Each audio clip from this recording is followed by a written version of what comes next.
What's up, guys? I'm What's Cooking, and today we're going to talk about the jumper account that no one ever seems to mention.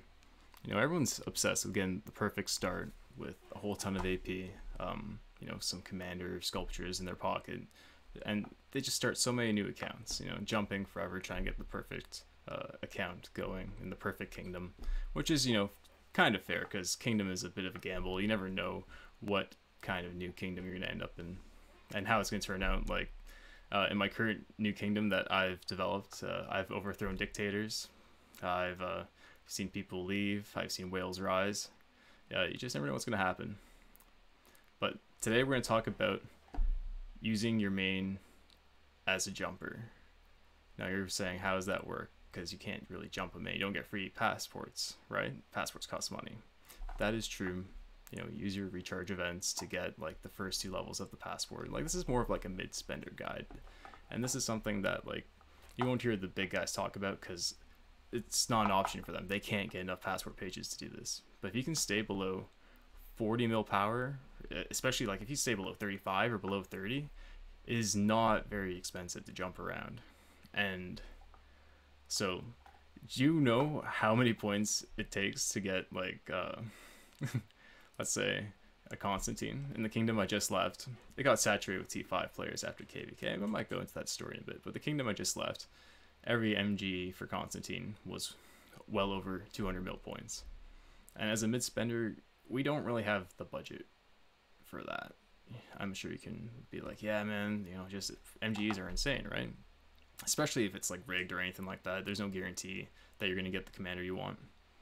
So what you can do is you can migrate to an older kingdom that has, Constantine, Attila, and, you can pick up all these MGE commanders for about 10,000 gems a pop in Card King. And each time Card King comes around, you can get 2 different commanders because of that back arrow. So you could do, for example, 4 pages on Attila. You get 3 sculptures per page of Card King, so that's 12 sculptures, and then you can click that back arrow. Oh, I just clicked it and I can't re-access it anymore, can I? You click the back arrow and then you can say, okay, I want to do my last 6 pages on Constantine. Now you've unlocked 2 commanders and 1 Card King, so you can jump to a kingdom for 30 days if you just want to do the one. If you stay for 2 Card Kings, because they're about a month apart, you show up, right at the beginning of one, you do it, and then right as your 30 days is coming up, you're going to get another one showing up. Then you can unlock potentially 4 MGE commanders. Go back to your old kingdom or whatever kingdom you decide to jump to. I'm bringing my main to this new kingdom that I developed because my old kingdom got super saturated with T5. It just wasn't fun to play in. We were almost Imperium in our KVK2. We faced 2 Imperium kingdoms in KVK2, and it was just the worst time ever. We went from winning our KVK1 by a landslide to getting, pass blocked into our zone 4. It was really not as much fun. So what I'm trying to say is, you can go, because you're a lower power, you haven't pushed to T5 yet.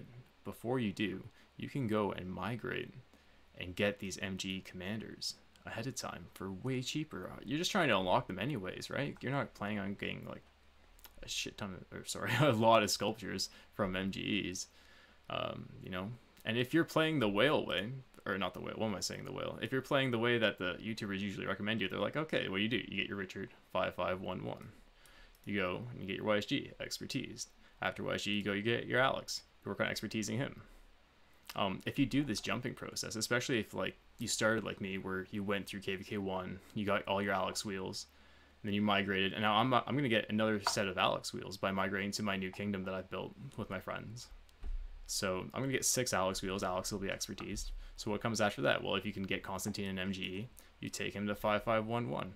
I couldn't get Constantine because I wanted to be able to migrate. I didn't want to have to push tens of millions of power to try and get Constantine. So I just went and I got him through Card King, and I had I had over 600 universals, so I brought him to 5.5. I still have another 436. I'm just gonna take him to 5511, and then start saving up, I think, for my eventual Attila Takeda. I don't think there's anyone I'm too interested in between, Constantine and Attila Takeda. We can take a quick look at the Card King. See who's in there. Yeah, so you'll have like this page like this, and then you click the back arrow and it lets you change your commander. Make sure you get 2 commanders per Card King. You could potentially get 4 commanders in only 30 days that you wouldn't otherwise be able to get. Granted, you won't be able to use them until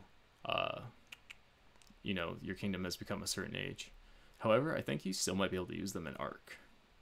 So I can't confirm that yet. I'll let you know when I bring my Constantine back to my old kingdom. Who else am I considering getting in here?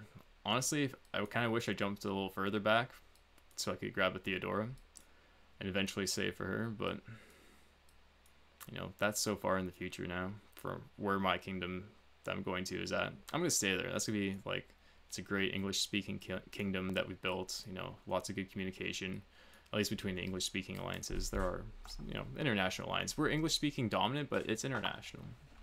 It's just a great atmosphere. We have a great Discord. I love it. Yeah, man, I could get myself a nice Leo. Like, even if I'm not getting Wu Zetian, obviously, from my KVK2. I could unlock myself a Wu Zetian. She kind of falls off, though. Like, if I ever wanted to do that siege garrison tactic, you know, she'd be an option for that, but I don't know. I don't really plan on going too heavy into the archers, so right now, it's a hard decision. If I was just looking for a cheap investment, I'd say I'd grab Saladin and then eventually do something with him. Right now, I also kind of want to get Leo because I love Canyon. Canyon is my jam. I just want to be at the top of that list every day. I love it. And that's why I needed the Constantine so bad. It's not because I'm a garrison guy. It's because my Canyon team. But he's also really solid. I'm going to definitely use him. He's so good.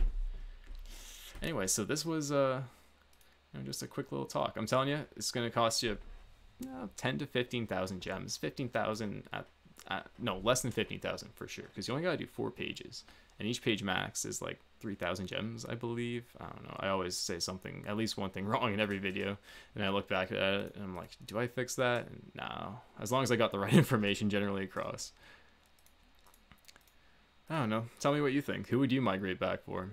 I went for Constantine and Attila thinking, you know, I didn't realize. I always forget that you can change commanders until Card King shows up. I'm like, oh yeah, this is a thing. I just don't feel like we don't get it frequently enough. And maybe for good reason. So people that can't take advantage of the system. But I'm telling you, if you're a low power, you are like a mid spender, but you're the saving type and you're patient. And you know you're going to want these MGE commanders, but you're not necessarily going to have the resources to push for them when they finally show up. Consider migrating. This is brilliant. I got an Attila and a Constantine, 10,000 gems a pop.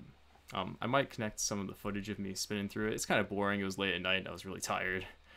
But when I unlocked Attila, I was definitely super excited. So the reactions might be fun. Anyways, thanks for listening. I'm What's Cooking, coming to you with the information that the other guys just don't seem to talk about. Take it easy.